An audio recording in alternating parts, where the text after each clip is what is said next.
আজকে দুপুরে আমাদের খেতে বসতে বসতে প্রায় 2:45 বেজে গেছে, বলো। 10 মিনিট বাকি আছে। এই যে ব্রোকলি আলু ভাজা আর কড়া ধরে আমরা খেতে বসে গেছি। কি ভাজাটা? আর এই যে মাছ ভাজা, ব্রোকলি আলু ভাজা,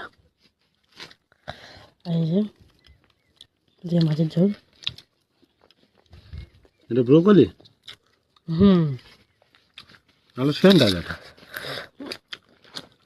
আমার এখন ভালো লাগে না। কেন? সেন্টটা ভালো তো। ঠিক আছে, আমি আর আমার মেয়ে খেয়ে নেবো নাকি বাবা। বদমাস বদমাসি হচ্ছে।